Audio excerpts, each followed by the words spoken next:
seen parts of the first one. And for Gaupås, it was Hayan. He's up there. It's his first time being a teaching assistant with this group, with any group actually. And so I'll leave it to you to do the Gaupås.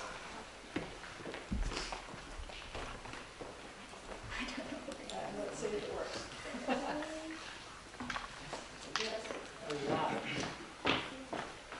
Okay, hello everyone. We are group 8 and we were assigned the Gaupåsvassdraget for our project.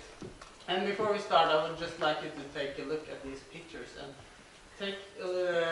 think about these questions that we have put up here. And I would also like you to compare this picture with this one and focus on the screen here. I know it's not easy, but don't focus on my screen. You can be serious about it. Okay. So Gaupåsvassdraget is located just outside the Bergen city center, and it consists. It's connected of numerous lakes and streams, and is surrounded by some forested area, some residential areas, and some farmland here, also a highway and several roads. The first picture that we showed here was from the previous group last year, who from this side here, which is the outlet of the Gaupås lake. And the second picture is for much further upstream, our site 3 this year. And you can see there was a clear difference in the water there. This was much clearer than that one. So we want to know what is happening as the water goes down the system here. So we also wanted to look at some things that how we could use the water for recreational purposes. Like, for example, if we can drink it, or if I can go fishing there, or if Egor can go for a bath. So the first site that we're gonna look at is our site 3, which is located the furthest upstream. Just sound. Yeah, which is located the furthest upstream, and you can see from this picture that it's surrounded by a lot of forested area. And not so much residential areas above this site. This is up in the hill. But so we would assume that this site is only affected by the natural conditions that are in the surrounding area here. So what did the results from this site show, Lee?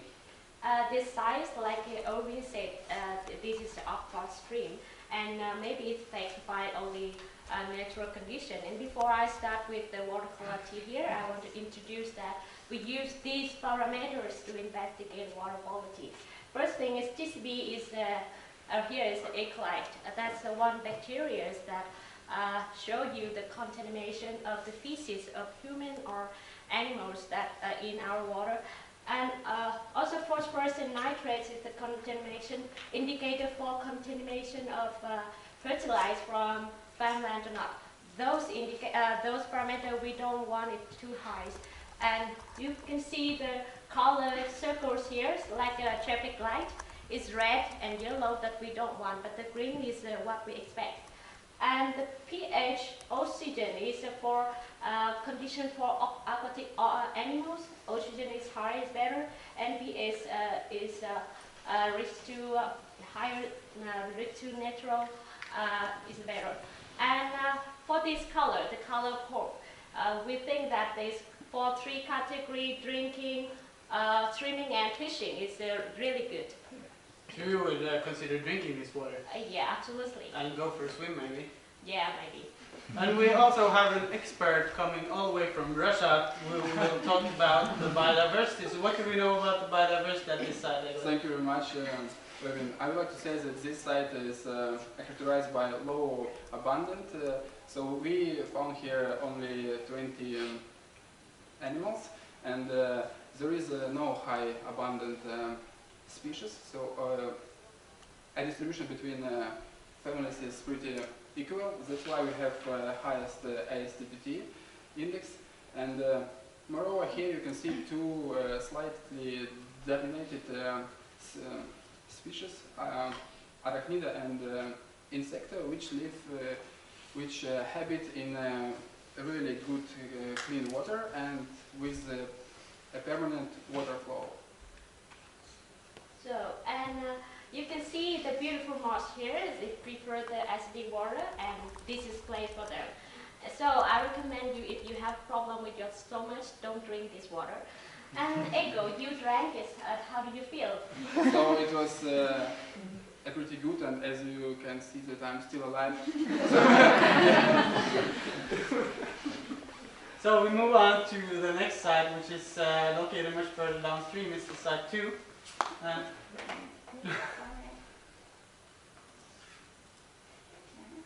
What happened now?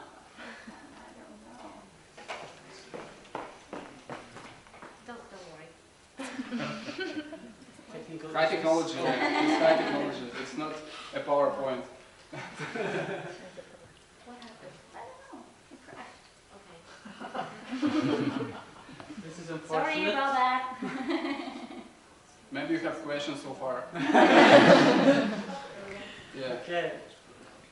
So I can just start talking. The site is located much further downstream, and it is quite different from the previous site that which we talked about. Here you can see it's surrounded by a lot of farm area there, and there are a lot of there's water from a lot of places in the water course running down to this side, and there's also a road going straight through here. So we would assume that this would affect the water quality. So what did we find there? Yeah, maybe this farmland affect this water, and you can see in the results we have the TCB and phosphorus is quite high, and maybe it was contaminated by the runoff from the landfill and farm here. And I don't recommend you to drink water here and also swimming, but fishing is okay. I think I would go for a swim here. I'm not so scared of phosphorus. So, but Mr. Russia, what about the biodiversity? Yes, Mr. Alaginus. This site, despite of a big amount of yellow and red rounds, we found here the highest species richness, and it's only one site where worms was well distributed. And as far as we know, worms can identify with some kind of pollution, organic or chemical. So we can assume that this system is under the environmental pressure. Yeah.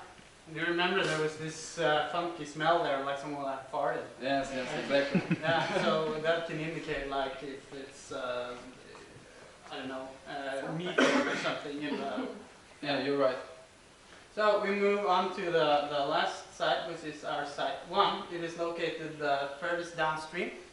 Down here. Yes. Where is it? What do you think? Wait a second, I'm doing the text. See, there's a lot of houses surrounding this area. Hate technology.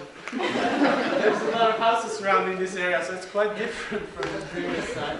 There's not so much farms exactly around there. There's still a road going through here, so we would expect some different results from the side 2. So what did we find here, Lynn? Yeah, this is pretty good in compared to the site 2, and the TCBs here is quite low, so thanks God is that the seaweed around here maybe not go to this water source.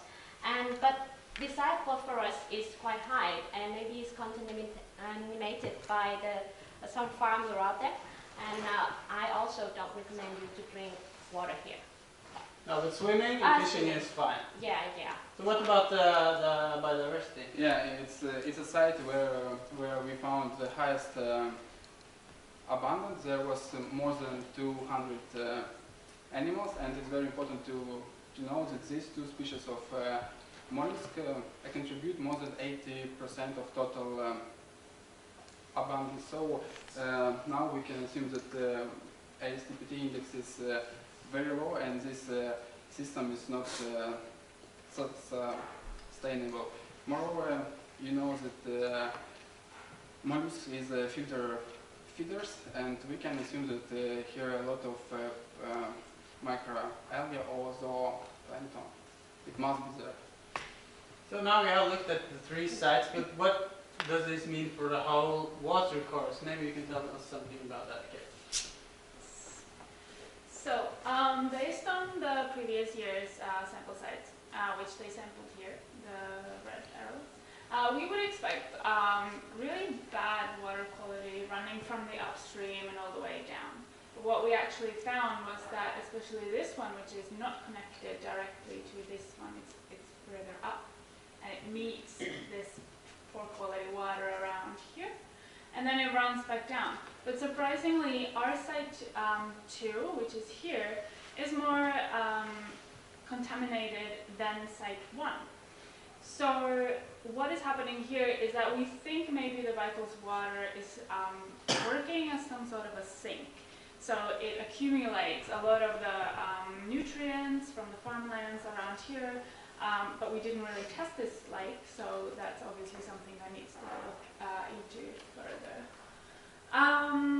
As well as this water is kind of like a medium sort of quality from last year. So overall, our values are actually not too bad from this part of the watercourse, but the upstream and downstream water, or the lakes, are actually pretty poor water quality. Also in Gaupåsvassdraget, you have a dam controlling the water levels here.